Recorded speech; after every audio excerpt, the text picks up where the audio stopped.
ይመስገን። እንዴት ዋልክ? አለሁ እግዚአብሔር ይመስገን። አለን እግዚአብሔር ይመስገን። ጥያቄዎች ነበሩ። ህልምም ነበረኝ። እሺ ጥያቄ መጠየቅ የፈለኩት እኔስ በቃ ድሮ ከባለቤቴ ጋር ማለት ነው አሁን አብረን ያለ ነው። በጣም በጸሎት እንተጋለን፣ ጸሎት እናደርጋለን፣ ጾማለን። በቃ በጣም ጎበዝ ነበርና አሁን ከጊዜ በኋላ ግን ጸሎት ማድረግ አልቻልንም። በቃ ጭራሽ ጸሎቱ ቤት ስራና እንደውም የሚገርም ነገር ልጆችን ጸሎት እያስደረግናስ በር ላይ ቆመን የጸሎት ቤት አለችና ትንሽ በር ላይ ቆመን ለልጆች ጸሎት አድርጉ ብለን አብረናቸው እንኳን ለመግባት ማለት ነው ላለመግባት እንደዛ እናደርጋለን። እንደገና ደግሞ በህይወታችን ላይ ብዙ ስንክልክል ነገር መጣብን ማለት ነው። ድሮ ሁሉ ነገር የተስተካከለ ደህና ነበርን፣ በጸባያችንም በኑሯችንም በሁሉ ነገር። አሁን ከጊዜ በኋላ የመጣብን ግን እኔ የምኖረው በውጭ ሀገር ነው ማለት ነው። ወረቀት የውጭ ሀገር ዜግነት ተሰጥቶኝ በስነ ስርዓት እየኖርኩ እያለሁ ከዚህ ራቅነ በኋላ ወረቀት የተቀማሁ ማለት ነው። በአጋጣሚ አምጪው ብለው ወሰዱ ወረቀቱ። ቀሙኝ፣ በቃ ቀሙኝና እንደውም ውጭልን የሚል ወረቀት ሰደዱልኝ ማለት ነው። ከዛ ስንት ውጣ ውረድ ምናምን አሳለፍኩኝ። እንደገና ደግሞ ቤተሰቦችን በብዙ ኃይል በገንዘብ እያታለን ምናምን ነበር ያስቀበልናቸው። አሁን የጥያቄውን ልጠይቅህ የፈለኩትስ እዚህ ላይስ የመናፍስ ስራ አለ ወይ? ከቤተሰብ ስላስቀበልናቸውስ ወይ የሆነ ነገር ወደኛ የመጣ ነገር አለ ወይ? በቤተሰብ ስላስቀበልናቸው የሚለው አልገባኝም። እኔት ስራውን ፕሮሰሱን ስላላወቅኩት ቤተሰብንስ መቀበል እምቢ ብለውንስ በገንዘብ በቃ እናንተ ታልተቀበላችሁ ገንዘብ የሚባል አልሰድላችሁም ምናምን ብዬ ነው እንዲቀበሉ ያደረኳቸው ማለት ነው። እና አሁንስ እነሱ ተተቀበሉ በኋላ በህይወታችን በወረቀታችንም ሁሉ ነገር ተበላሸብን፣ የነበረንን ሁሉ አጣን። እንደገና ደግሞ እኔ በኖርማል ነው የምወልደው፣ በኖርማል አወላለድ ነበር የምወልደው። እነሱ ተቀበሉ በኋላ እነሱ ሲቀበሉ እኔ እርጉዝ ነበርኩና ከተቀበሉ በኋላ እንደውም እህቴ በኦፕራሲዮን ልትወልጅ ነው ተብያለሁ እያለችኝ ለኔ ትቼ እኔ መቼም በኖርማል ነው የምወልዳ። እዛ በፊት 2 ልጆች ስለወለድኩኝ በኖርማል 3ኛ እርጉዝ ስለነበርኩኝ ኖርማል ስለምወልድ ብዬ ለኔ ጸሎቱን ተውኩት። ለሷ የመጀመሪያዋ ልጅ ስለሆነ በቃ ፈጣሪ አምላክ ቅዱስ ሩፋኤል እንደው እሷን አውጣልኝ እያልኩ ለሷ ጸሎት ማድረግ ጀመርኩ ማለት ነው። እሷ በኦፕራሲዮን ነው የምትወልጅ የተባለችው፣ በኖርማል ወለደች። እኔ ተገልብጦ ወደኔ የኔ በኖርማል ወለደ፣ በኦፕራሲዮን ወለድኩ ማለት ነው። እናስ ከቤተሰብ ታስቀበልናቸው በኋላ ከቤተሰብ የሆነ ነገር ወደኛ የመጣ ነገር ይሄ ሁሉ ፈተና ያጋጠመኝ ስለዚህ በጣም ፍቱን የሆነ አንድ ትምህርት ልጋብዝሽ። እሺ። የቀሲስ ሄኖክ ወልደ ማርያም ትናንት ይሁን ከትናንትና ወዲያ የአብር አንከርት መንፈስ 8 ዘዴዎቹና ሰዎችን የሚያጠቃበት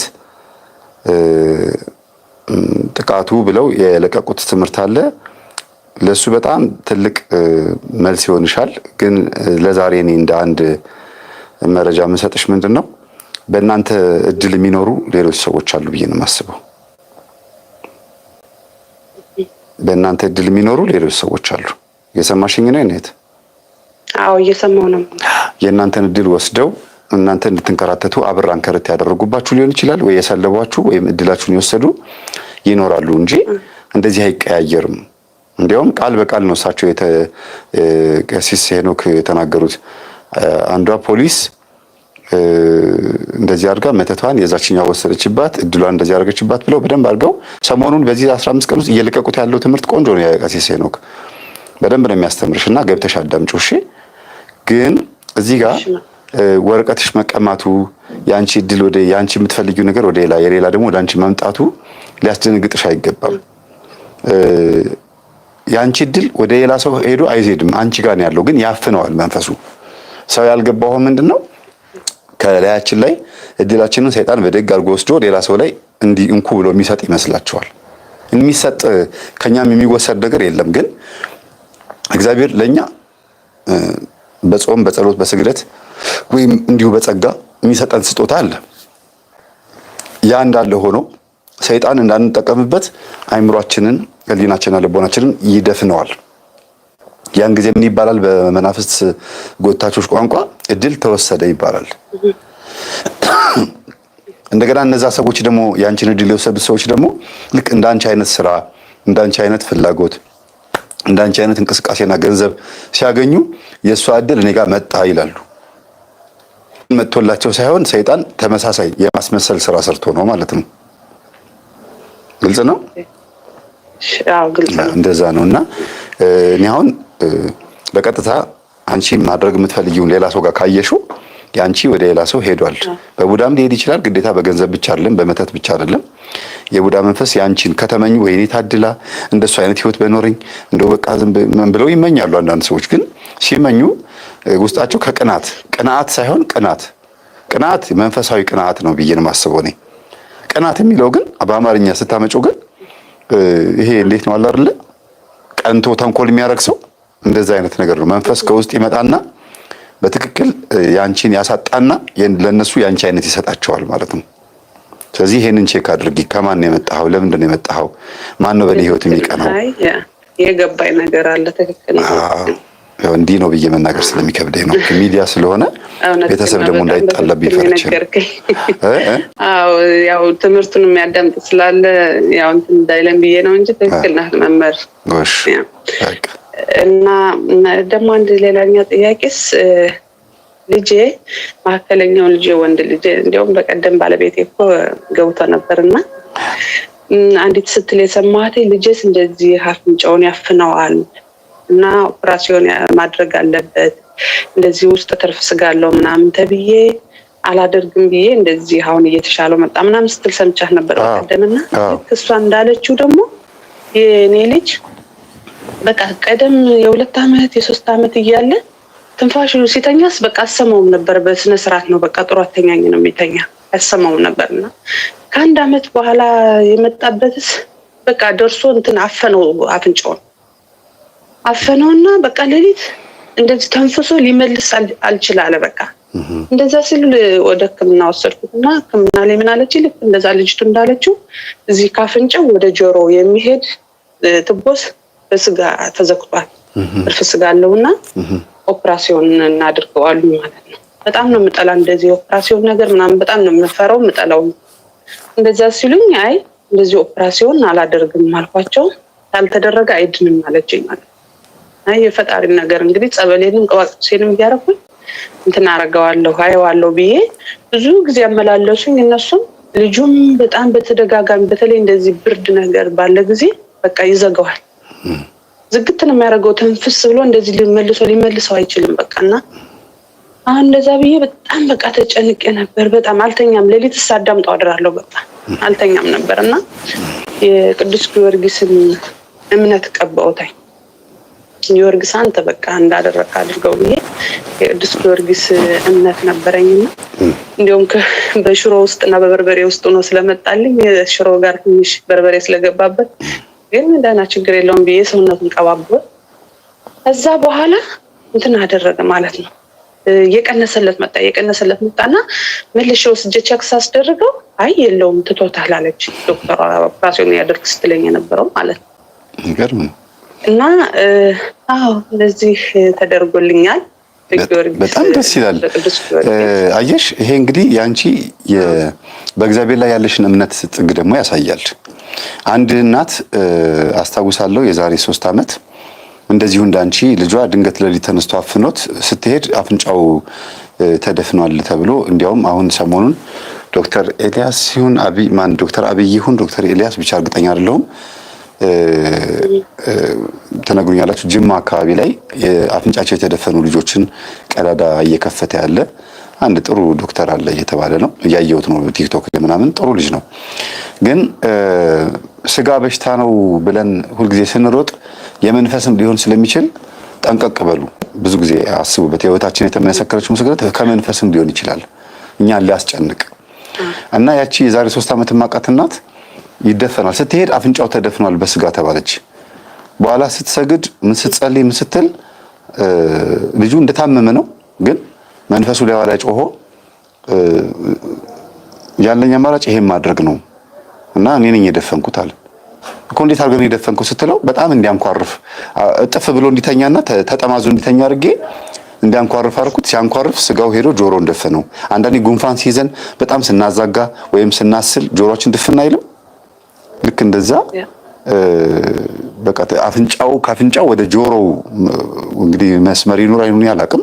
በዛ መስመር አካባቢ ላይ በጣም በሚያንኳርፍበት ሰዓት አፉን ገጥሞ ነው የሚያንኳርፈው። ስጋው ሄዶ ተደፈነ እና ከየት የመጣ ስጋ እንደሆነ አይታወቅም። የሚገርምሽ እውነቱም ተቆርጦ የወጣው ስጋ ነው። በኦፕራሲዮን ተቆርጦ ነው የወጣው። መንፈሱ ግን ተይዞ በጸበል ነው የተሸኘው። ያንን ትርፍ ስጋ ግን ያመጣው ማን ነው? መንፈሱ ነው። እኔ ነኝ አለ እና አንዳንዴ መንፈሱ ተጋልጦም እንኳን ስጋ ላይ ችግር ይፈጥራል። አሁን የመኪና አደጋ ሲደርስ ወይም የሆነ ዱላ ምት ሲመታን ያስመታን መንፈስ ነው። ግን በል ስራህን አቆም ብትዩ ዱላውን አንድ ጊዜ ተመተናል ወይ መኪናው ተገልብጦ አንድ ጊዜ አካል ጎሏል። ምንም ማድረግ አይቻልም። እግሬ መልስልኝ አትዩ ማጋንንትን የተቆረጠ ወይም የተመታ ነገር ማለት ነው። እና ጥንቃቄ ማድረጉ ጥሩ ነው ብዬ አስባለሁ። ከመሆኑ በፊት ብዙ ጊዜ ልጆችን ማስቆረብ፣ ይሄ መንፈሳዊ ጸበሎችን እንዲጠመቁ ማድረግ፣ ቅዳሴ ጸበል ሊጠጣ ማድረግ፣ እንደዚህ ማድረጉ በጣም አሪፍ ነው ብዬ አስባለሁ። ትክክል ነው መምህር። አንድ ደግሞ ጠይቅህ ልጄስ ሕክምና የህፃኖች ሐኪም ቤት ስወስዳትስ ሁልጊዜ መስቀሏን አውጭላት ይለኛል ማለት ነው ሐኪሙ እና እኔ ደግሞ አላወጣላትም። ይሄ ራሳችን ምን ስለሆነ ላወጣላት አልችልም ስለው ታወጭላታለሽ የሆነ ቦታ ይዛትና የሆነ ነገር ያንቃታል። ለህፃን ልጅ እንደዚህ መስቀል አታደርግላትም አውጭላትና ምን ይለኛለኝ እና እምቢ ብዬው አደርጋለሁ ማለት ነው። ዝም ብዬ አድርጌላት እሄዳለሁና በቃ አንቺ ልጅቱ አሰሚም አለኝ። አሰሚም አይደለም ምናምን አለኝና ወደ ሌላ ነገር አደረገው ማለት ነው። ከዛ ሰድ እሱ እዛ ዶክተሩ ግብት ስል አንድ ቀን በቃ ጭቅጭቁ ሲመረኝ አደረኩላት አወጣውላትና እንደገና ደግሞ መልሼ ምን አባቱ ያለው ይበላልኩና ደግሞ መልሼ ያስገባውላት ማለት ነው። እዛ በዛን ጊዜ እንደውም ሁሉ ጊዜ ከልብሷ ውስጥ ወደ ውስጥ ደብቀዋለሁ። የሱ ንዝንዙ ስለሚያስጠላኝ ወደ ውስጥ ደብቀዋለሁ ማለት ነው። በዛ ይዛኔ እንደውም በረጅሙ ነበርና ላይ ከልብሷ በላይ ወጣ አየው ማለት ነው። ሲያየው ምንም ሳይናገር ዝም አለኝ ማለት ነው። እዛ ሁሌ በተደጋጋሚ እንደዚህ ይለኛል። እንደገና ደግሞ ሌላ ቦታ ቀይረን ሄደን የሴት ዶክተር ደግሞ አጋጠመችኝና እሷም ልክ እንደዛው ትለኛለች። እምነታቸው ሌላ ነው? ውጭ ሀገር ነው? አዎ ውጭ ነው ያለ ነው እኮ። እምነታቸው ሌላ ከሆነ ይጨነቃሉ እኮ መስቀሉን ሲያዩት። እንደዛ በቃ ሁሌ ያስጨንቁኛል። መስቀሉን አስባርከሽ ነው ያረክሽለት? አዎ አንተ ነው ያስመጣ ነው መስቀሉን መምህር። አይ ይጨነቃል መንፈሱ ገባሽ? አህዛቦች ሲያዩት የክርስቶስ ኃይል በዛ ላይ ስለሚገለጥ መንፈሱ ውስጣቸው ሆኖ ያየዋልና አውቀው ደግሞ ምክንያት ይፈጥራሉ። ይሄንን መስቀል ስታረጊ ይጨንቃቸዋል ወይም ይታነቁበታል፣ ራሳቸውን ያጠፉበት ይችላሉ ብለው አውቀው ሌላ ፍልስፍና ውስጥ ይገባሉ። በቃ እንደዛ ይሉኛልና አሁን ደግሞ ክትባት አድርጋላትስ ክትባት ስታደርግላት ሁሉ ጊዜ ስምታደርግላት ፕላስተሩ የዛ ስዕል ያለው እዚህ ፒራሚድ ምንድነው የሚባለው ይሄ የሰይጣን ስዕል ያለው በቃ እንደዛ አይነት ፕላስተር ያለው ታደርግላታለች ሁሉ ጊዜ ማለት ነው። ክትባት ተከተበቻት በኋላ እና ሁሉ ጊዜ ግራ ይገባኛል። ለምን ሌላ ፕላስተር እያለች ለምንድን ነው ይሄ የምታመጣው? አንዲት ነው ቆርጣ ይዛ የምትመጣ እንዳልመርጥ እንኳን አንዲት ይዛ ትመጣለች ማለት ነው። እዛ ክትብ ታደርገቻት በኋላ እሱን ታደርግላታለች። እዛ ወዲያውኑ ልጭ ጥለዋለሁ ማለት ነው። እና ሁሌ እንደዛ አይነት ያጋጥመኛል። ለምን እንደምታደርግላት አይገባኝም። ይሄ ደግሞ ጣጡ እንግዲህ ይሄን እግዚአብሔር ይፍታው። ግን አንድ ጥያቄ ልጠይቅሽ፣ የመናፍቅ መንፈስ ውስጥሽ አለ ወይም የሌላ እምነት ምናምን ሄደሽ ጎራ ብለሽ የሆነ በፊት ነው የምልሽ አሁን አይደለም፣ ሌላ እምነት ላይ ሄደሻል? ምንም ሌላ እምነት ውስጥ አልነበርኩም። በአረብ ሀገር ነበርኩ እንጂ ወደ ፕሮቴስታንት ወደ ሌላ እምነት አልሄድኩም። ወደ ሌላ እምነት የሄድኩበት ነገር የለኝም። ግን በአረብ ሀገር እያነበርኩኝ ስሜ በሙስሊም ስም ጠራ ነበር። እሺ እኮ ሌላ እምነት ማለት እሱ እኮ ነው። ለምንድን ነው የምትጠሪው? እዛ ስሜ ስነግራቸው መግባት እምቢ ስላቸው መጥራት ሲከብዳቸው ራሳቸው ስሙን አወጡልኝ። በእምነትሽ ጉዳይስ? ለራሳቸው ቀለል የሚለው ነገር ማለት በእምነትሽ ጉዳይስ? በእምነቴ ጉዳይ ምንም አይፈታተኑ፣ ያው ይፈታተኑኛል። ከዚህ ግንባሬ ላይ ንቅሳት የመስቀል ንቅሳት ነበርኝና በጣም በዛ ምንድነው ይሄ ምናምን ብለው እንጨት ይዘው እንኳን እንደዚህ ለመላጥ ይሞክሩ ነበር አንዳንዴ ማለት ነው። ይሄን አንቺ መሲህ እንደዚህ ልጠን ነው የምንጥለው ይሄን ምናምን እያሉ እንትን ይሉኛልና ለምን ይመስልሻል? ይሸፈናለሁ። ማየት አይችሉም አይደል? እሱን መስቀል በቃ ግንባሬ ማየት አይፈልጉም። ስለዚህ የሙስሊም ሂጃብ ጥምጣም አድርገሽ ነው የምትሸፍኝላቸው ማለት ነው። በቃ ከነሱ ጋር ሁሌ መጣላቱ እንትን ሲለኝ ይሸፍነዋለሁ እንደ ሙስሊሞች አድርጌ ማለት ነው። ስለዚህ እነሱ አንቺን በአረብ ሀገር እንደ ባሪያ ሊገዙሽ ሲፈልጉ መተት ማስመትተው ጠንቋይ ጋርም ሄደው ስኒ ዘቅዛቂም ጋር ሄደው መቼም አረቦች እንደዛ ነገር ይወዳሉ። ሄደው አሰርተውም ከሆነ አልሰራላችሁ እያለ እየከሸፋቸው ስለተቸገሩ መስቀሉን ሸፍኙ እያሉ እንግዲህ ቢያንስ መተቱ እንኳን ባይሰራ መስቀሉን አንየው ብለው ሸፍኛ አሉሽ። ከዛ በኋላ ደግሞ አሁን ደግሞ ልጅ ስትወልጂ ደግሞ አህዛቦች ነጮች ጋር ደግሞ ያለው ያው መንፈስ አንቺ ውስጥ ያለው የአረቦቹ መንፈስ ወደዛ ተሻግሮ መስቀሉን ማተቡን ከልጅቷ ላይ አንሺ አሉሽ። አልተያያዘም ታዲያ? ተመሳሳይነት የለው? በጣም መምህር። ስለዚህ ይሄ ካንቺ ነው ዶክተሮቹ ላይ የሄደ ያረፈ እምነትሽን የሚፈታተነው ማለት ነው። ለዚህ ነው የእምነት ውስጥሽ የመናፍቅ ወይም የሌላ እምነት መንፈስ ገብቷ ይሆናል ወይ ያልኩሽ። ሊሆን ይችላል መምህር፣ እንደዛ ሊሆን ይችላል። ስለዚህ ጠይቂ። ይሄን ትምህርት ቤት ውላ ስትመጣ ጥፋ ሰደደችልን። ይሄ መስቀሏን ታላወጣችላት ወይ ደግሞ በረጅሙ ሰሪላት የተማታወጭላት ተዋል። ስፖርት ላይ ሲገለባበጡ ሲሰሩስ የሆነ ቦታ ይዘውና ያንቃታል ብላ ብዙ ጊዜ ትልክብኛለች መምህሯ። እኔ ግን የራሷ ጉዳይ ያልኩኝ እንትን አልላትም ማለት ነው። አላስተውለው ጭራሽ መምህርቷ ማይሽ በሁሉም ቦታ ላይ ስለ መስቀሉ ነው የሚከታተሉሽ። በቃ ይመጣብኛል። አሁን ልጅቱ ዛሬ እንደውም ያንተን ትምህርት ከፍተን እያዳመጥነስ መቀስ ይዛ መጣች። ማማንጭ ቁረጭልኝ፣ በቃ ነገ ስፖርት አለን አታስገባኝም ማለች። እኔ ልቆርጠው አልችልም፣ ሂጅ አናግራታለሁ፣ ይሄ ራሳችን እምነት ነው ምናምን አልኳትና እንደዚህ አድርጊው አንቺ ክሩን አይደለም በረጅም አይደለም ክሩን ጠበብ አድርገሽ አንገቷ ላይ ጠበቅ አድርገሽ ሰሪው ማለት በዚህ ቀን ስፖርት ባለባት ቀን ክሩን አንገቷ የትም እንዳይንቀሳቀስ ብትገለበጥም ምንም ብትልም የትም እንዳይንቀሳቀስ አድርገሽ ትንሽ አንገቷ ላይ አሰር አድርጊው። ሌላ ነገር የለውም። እንደዛ አድርጌ ነበር ያሰርኩላት መምህር። ግን እሷ ምን አለች? በረጅሙ ሰሪላትና ስፖርት ፕሮግራም ሲሆን ታውጣና ቦርሳዋ ታድርገው ከዛ በፈለገች ሰዓት ትልበሰው አለች። በቃ እንደዛ በሚሆንበት ሰዓት እንደዛ በረጅሙ አረኩላት። በቃ ያው አሁን ያንተን ትምህርት እየሰሙ ማለት ነው። ሌላው ምልክቱ የሌላ እምነት መንፈስ አንቺ ውስጥ እንደገባ ምልክቱ ጾም ሮብና ዓርብ መጾም በጣም ይከብድሻል። አጽዋማትን መግፋት የጾሙ በገባ ሳምንት በጣም ቶሎ ይርባል። በእርግጥ የሁሉም ሰው ችግር ሊመስል ይችላል። ግን ብዙ ጊዜ ጾምን የመሰልቸት የማስጠላት የመግደፍ መሀል ላይ ጾሙን ይፈታተነናል። ታመን ኪኒን እንድንውጥ ቢያንስ የሰዓት ጾም እንዳንጾም ያደርገናል። የምግብ ጾም ብቻ ነው የምንጾመው። እሱንም ራሱ ሊፈታተን ይችላል። ግን ብዙ ጊዜ በአጽዋማት ላይ የሚፈታተኑ መናፍስቶች የሌላ እምነት ሰዎች በእኛ ላይ ያደረጉት ወይም የገባብን መንፈስ ነው ብዬ አስባለሁ።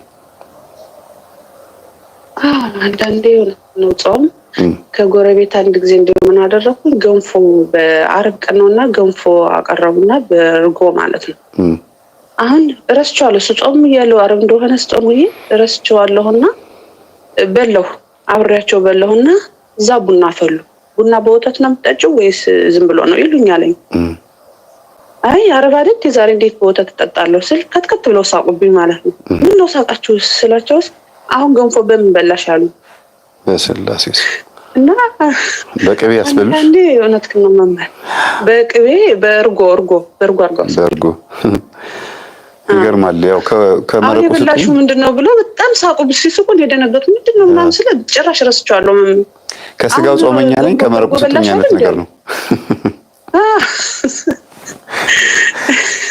ሌላው ደግሞ የአሕዛብ መንፈስ ወይም የሌላ እምነት ሰዎች መንፈስ ውስጣችን መኖሩ ምልክቱ በምንጸልይበት በምንሰግድበት ሰዓት ወይ ወገባችን ይታማል ስንሰግድ ወይ ደግሞ ስንጸልይ ስዕሉ ፊት አቃቂር እንድናወጣ ስዕሉን ብቻ እንድንመለከት እንከን ያለበት ስዕል እንደሆነ እንደማይሰማን ጥርጣሬ መፍጠር ውስጣችን በእምነታችን ላይ እንዳይገባን የሚስጥረ ሥላሴ ትምህርት እንዳይገባን ድፍን ያደርገናል አይምሮአችንን።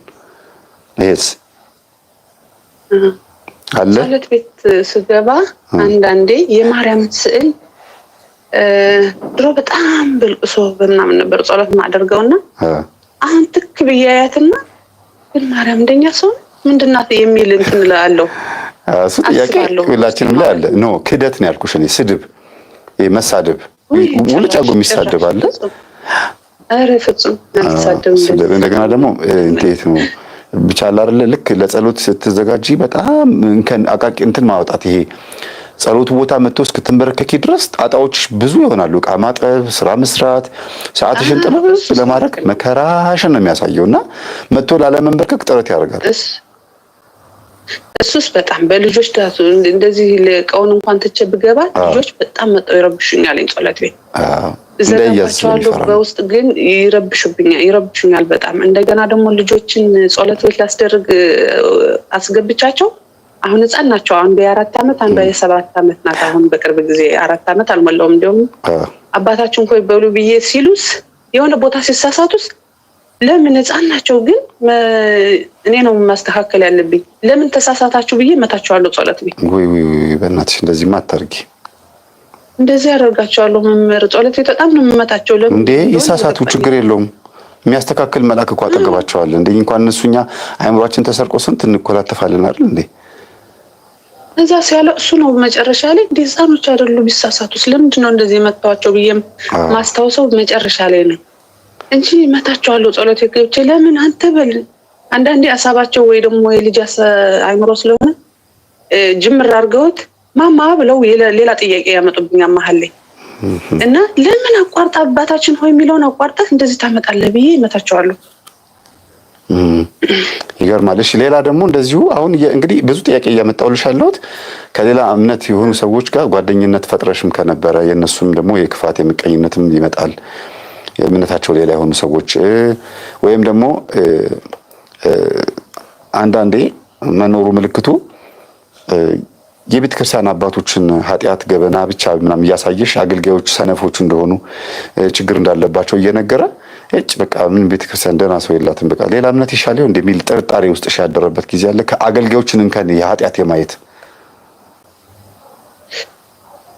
መምህር ለሌሎች አገልጋዮች ሳይሆን አንድ በአጎቴ የሆነ በኔ እድሜ ልክ ያለ ማለት ነው መለኩስ ያለና በሚያደርገው ነገር በጣም እንትን አደርገዋለሁ። ብዙ ነገር በቃ በሌላ ቄሶች በሌላ መምሮች ምንድነው ስራው ምንድን እያደረገ ነው ብዬ በሌላ እንትኖችም እንትና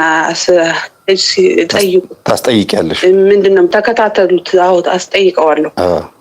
እኔ እንደጠየቁ ሳይሆን እኔ እንዳልኳቸው ሳይሆን ግን ራሳቸውስ እንዴት እንደአካሄዱ ምንድነው የሚሰራው መለኩሴ ሆኖስ ለምን እንደዚህ ያደርጋል? ምክንያቱም ከማየው ነገር መምህር ስለሚረዳኝ ከማየው ነገር ለነዛ እስኪያጣሩት ምንድነው ስራው መለኩሴ ነው። ከቤት ብዙ ጊዜ በበረሃ በገዳማት የነበረ ነው። አሁን እንዴት ወደ እናቱ ቤት መጥቶ ከተማ ላይ ይሄን ሁሉ ቤት ሰርቶ የገንዘብ ሰው ለምን ሆነ? በቃ ከወሬው ዛቱ ቀደም ደውልለት ነበር። አሁን አልደውልለትም ያለው ወሬው ሁሉ ስለሚያስጠላኝ ማለት ነው። እስኪ ምንድነው ነገሩ ብዬ ለነዛ መምሮች ለሌሎች መምሮች እናደረኩበት ማለት ሰደርኩበት። እኔ እንደነገርኳችሁ እንዳትነግሩ ግን እናንተ ተከታተሉትና ምን እንደሆነ ስራው ይዩት አልኳቸው።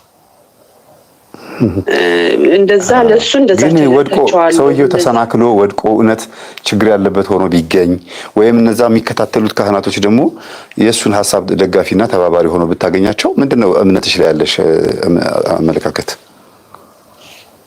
እኔ ፍጹም አላምንም መምህር። ምክንያቱም ቢሆን እኮ አሁን ኦሬዲ አንቺ አላምንም ብለሻል። ግን ሆኖ ብታገኘው ያልጠበቅሽው ቢገኝ አገልጋዮቹን በማየት እምነትሽ ላይ ምንድነው አቋም የሚኖርሽ? ትክክለኛ አገልጋይ ሆኖ ባገኘው ነው ኖ ያልጠበቅሽው ችግር ልክ እንደ ጠረጠርሽው ዲያብሎስ መቼም የጠረጠርነውን ነገር በማሳየት አንደኛ ነው እና የሌለባቸውን ባህሪ አድርጎ ልክ እንደምትጠረጥሩ አድርጎ አንቺን ሃይማኖት ለማስቀየር አይ ደህና ነው አንቺ ደግሞ ምንድነው ይሄን ያክል ማን ብለው እሱን ኃጢአት ሲሰራ የምታውቂው እነሱ ደግሞ የኃጢአት ተባባሪ ሆነው ብታገኛቸው ምንድነው የምትይው ነው የምልሽ? ይተዋቸዋለሁ እንጂ እኔ የራሴን ሀሳብ የራሴን ሃይማኖት መቀየር ፍጹም መምህር ላወቅም እንትን ማሳውም የለኝ። ይሄ አንቺ አቋም ነው ግን ውስጥ ያለው መንፈስ እኔ አይ በሃይማኖቴ እንደዚህ እንትን ልልስ ስላልሆነ ነው እንጂ መምህር በጣም እንትን ነኝ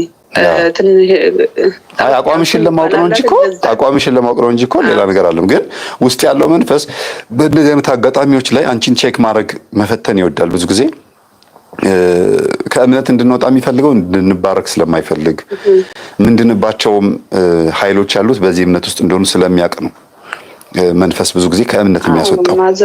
ማዘር ወንድሟ ስለሆነ ማዘር እሱ እኔ ወንድምሽ ስለሆነ ይቅርታ አድርጊልኝ እንጂ እኔ እንደዚህ አልወደውም፣ በቃ እንደዚህ ነው የሚያደርገው ሁሉ አይመቸኝም ምናምን እላታለሁ ማለት ነው። ለማዘር ምን አደረገሽ ልጄ ምን አደረገሽ? እኛ ስንቆርብ እኮ ቆሞ ቀድሶ እና እንትን ያቆረበን ነው ምናምን ትለኛለች። እውነት ቤተክርስቲያን ገብቶ ይቀድሳል? መስቀሉን ይዞ ይሄዳል? ቆቡን አድርጎ ነው የሚሄደው እላታለሁ። ምክንያቱም መምህር ብዙ የሚያሳምኑ ነገሮች እንትን አደረገኝ አየውበት ማለት ነው። አብረን እያለን በቀደምም አየውበትና አሁንም ባለውበት ደረጃ የአባቶች የመለክሲዎች ስራ አይደለም የሚሰራው፣ የስጋ ስራ በቃ የዓለማዊ ጊዜ ስራ ነው። እንደዛ ነው በቃ የሚሰራው። እና አይዞሽ በቃ አሁን ለማንኛውም ካንቺ የሚጠበቀው ትልቁ ነገር ምን መሰለሽ የኔት ያለሽበት ቦታ ጥሩ እንደሆነ አስቢ ክርስትናሽን። ሁለተኛ ነገር ደግሞ ፈተና ክርስቲያን ከፈተና አይርቅም፣ ግን እያሸነፈ የሚሄድ ነው። ፈተናን እየተቋቋመ የበለጠ ድል እያደረገ መሄድ የሚችልበት አቅም እያገኘን የሚሄደው ክርስቲያን ብለሽ ነው ማሰብ ያለብሽ እንጂ እጾማለሁ፣ ጸልያለሁ፣ ሰግዳለሁ፣ እንደዚህ አደርጋለሁ ግን እንደዚህ በየቀኑ እንዲያ ነገር ይገጥመኛል ብለሽ አትቁጠሪያቸው። እነዚህ የሚያጋጥሙሽን ፈተናዎች ቆጥረሻቸው ሐሳብ አይሆኑብሽ። እያሸነፍሽ እንደምትሄጂና ነገ እንደምትረሺው አስበሽ ዛሬ የመጣውን ፈተና ተወጪው። ነገ የሚረሳ ፈተና ነው፣ የሚያልፍ ፈተና ነው ብለሽ ለማሰብ ያለብሽ እና በዚህ አይነት ህይወት ውስጥ ብትኖሪ ጥሩ ነው። ሌላው ልጅሽ ካንቺ ወደ ልጆችሽ የሄደ መንፈስ ስለሚኖር የሚያስለቅሳቸውም ሆነ የሚጎዳቸው መንፈስ ስለሚኖር አንቺ ላይ እሰሪው። በስላሴ ስም ታሰር ልጆችን የምትጎዳ የተላክ ከተለያዩ ሰዎች የመጣ ቀድም መጀመሪያ እንደነገርሽኝ የተላከ ነገር ይኖራል። የሰላቢ ወይ አብራን ከርት ወይም ደግሞ የሆነ እድል የመውሰድ እንዲያ ነገሮች ስለሚኖሩ ወደ ልጆቼ እንዳትሄድ እኔ ላይ ይብቃ።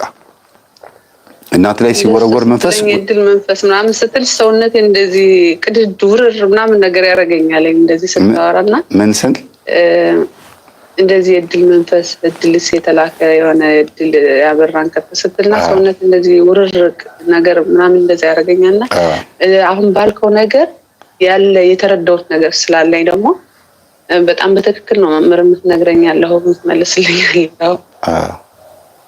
ባልሺ ከባለቤትሽ ጋር በተገናኘስ?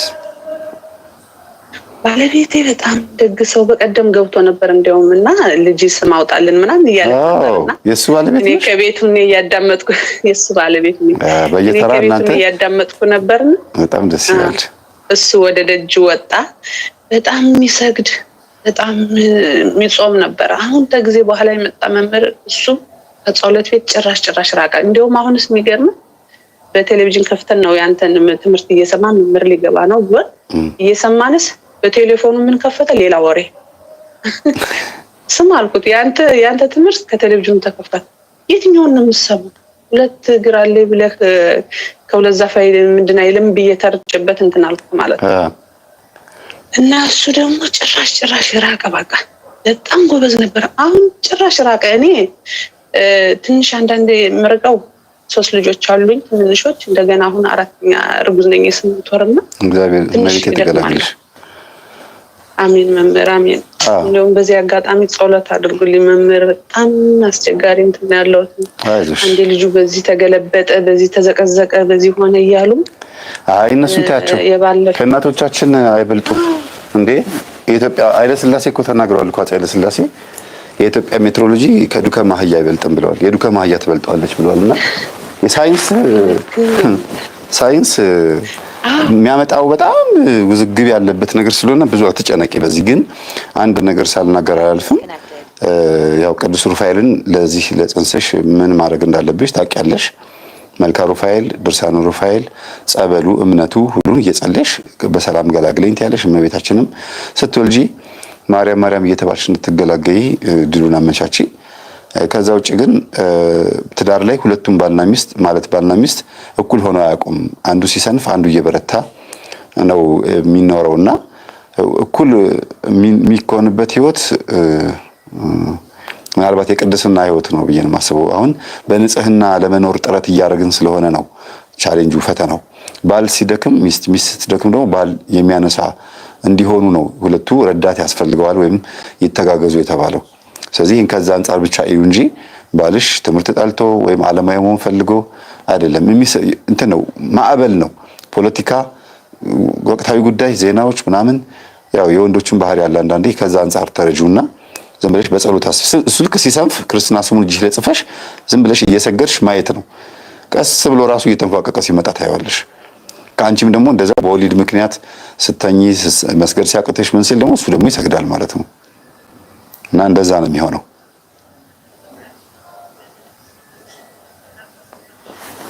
ሄሎ ተቋረጠ እንዴ? አይሰማህም? ምን እንጃ ተቋረጠ መሰለኝ። ይሰማሃል? ሄሎ ይሰማል? አዎ ይሰማል።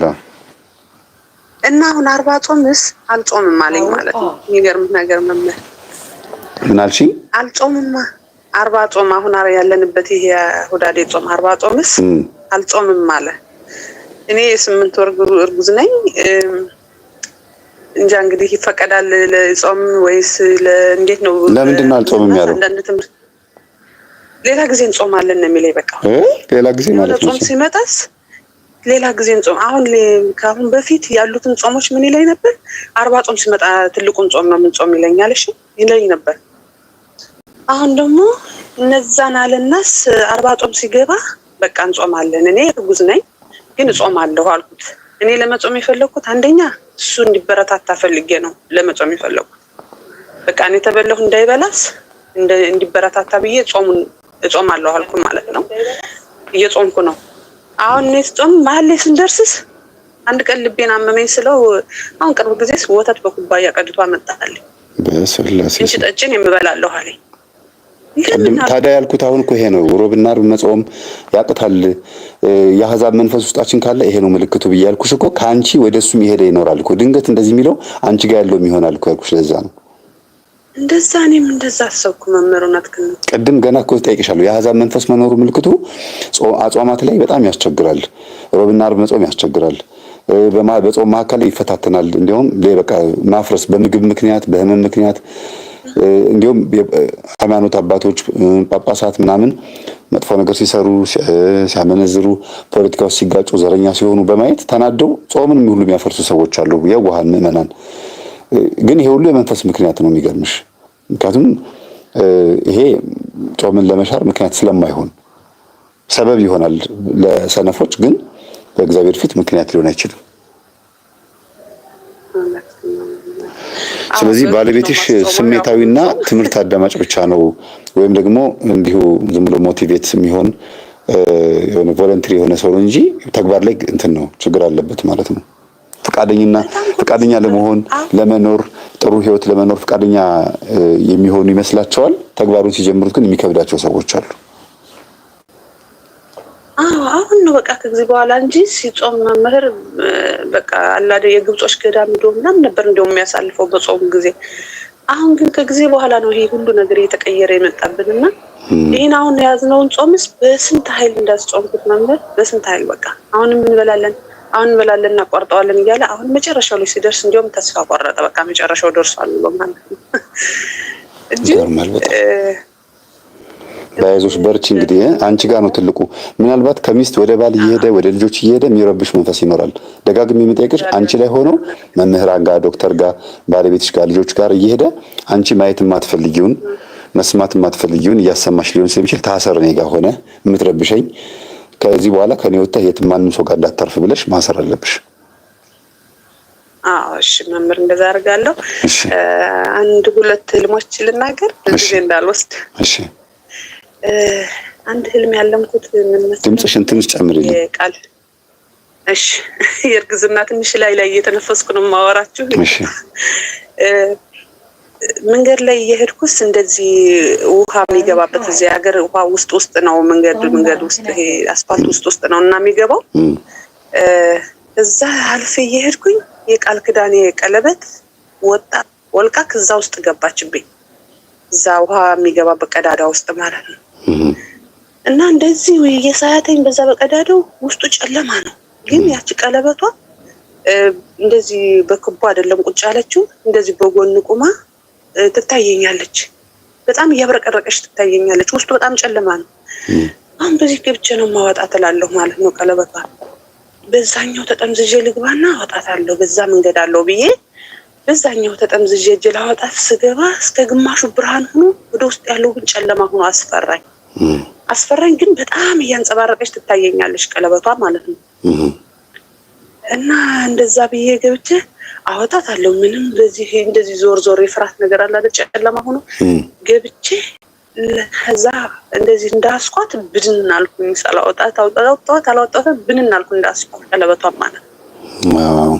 መንገድ ላይ ነው ወይስ ቤት ውስጥ ነው? መጀመሪያው በደንብ መንገድ ላይ እየሄድኩኝ ነው የወጣው። የአየሩ ሁኔታ ምን ይመስላል? በመንገድ ላይ ስትሄጂ ጨለማ ነው፣ ብርሃን ነው፣ ድንግዝግዝ ያለ ነው? ውሃ ዝናብ ነገር ዘነብ ብሎ ገንድዝ ደብዘዝ ያለ ደመና ነገር ያ። ኦኬ። ምናልባት እንግዲህ በብሔር አንድ ሆኖ አትሆን አላውቅም። ባለቤትሽ ያው ቀለበት ትዳር ነው። ባለቤትሽ ያለበትን ፈተና ነው የሚያሳየው እና ወደ ታች መውደቅ፣ መሬት መውደቅ አንድ ነገር ነው። ከመሬት ደግሞ በታች ደግሞ ሌላ ትቦ ውስጥ መውደቅ ደግሞ ሌላ ችግር ነው እና ፈተና ውስጥ ነው ያለው። አንቺ ልታወጪው ማትችይው ግን ማውጣት የምትፈልጊበት አንድ የሆነ ነገር ይኖራል። ውሃ መሆኑ ዝናብ መሆኑ ደግሞ የወቅታዊ ጦርነት ፈተና፣ አንዳንድ ችግሮች ውዥንብሮች ይሆናሉ። የማትግባቡበት የፖለቲካ ጉዳይ ወይም የኑሮ ጉዳይ ይኖራል። እሱ ያለው ሌላ ዓለም ውስጥ ነውና ከዛ ጥልቅ የሆነ ነገር ውስጥ እንዲወጣ ሌላ አቋራጭ ዘዴ መጠቀም እንዳለብሽ መጠየቅ እንዳለብሽ ያሳያል። ሌላው ይሄ አንዱ ነው። እንግዲህ ሁለተኛው ደግሞ ምናልባት የሆነ ብዬ የማስበው ያልነገርሽ የሆነ ነገር ይኖራል የግል ህይወታችሁ ላይ። እሱ ፈተና የሆነበት ለአንቺ መንገድ ፈርቶ ግን ከዛ ነገር ውስጥ መውጣት ያቃተው ብትወያዩ በዘዴ ጠይቀሽው ብታውቂ ከችግሩ ውስጥ ልታወጪው እንደምትችይ ያሳያል። ያልነገርሽ ከማግባቱ በፊትም ሊሆን ይችላል፣ ካገባም በኋላ ሊሆን ይችላል። ሊነግርሽ የከበደው የፈራው ነገር ይኖራልና በዚህ ምክንያት ነው። ከላይም ዝናብ ነው፣ ከስርም ደግሞ ውሃ ውስጥ ነው የገባብሽ። ቀለበቱ ግን ያበራል። ያበራል ምንድነው? ፍርሃት ነው እንጂ ያለበት አንቺን የመጥላት የመክዳት ችግር የለበትም። ንጹህ የሆነ ማንነቱን ነው የሚያሳየው፣ ወርቅነቱን ነው የሚያሳየውና ያንን ልትረጂው እንደሚገባ ነው። ልትረጂውና ልትረጂው እንደሚገባ ነው የሚያሳየው።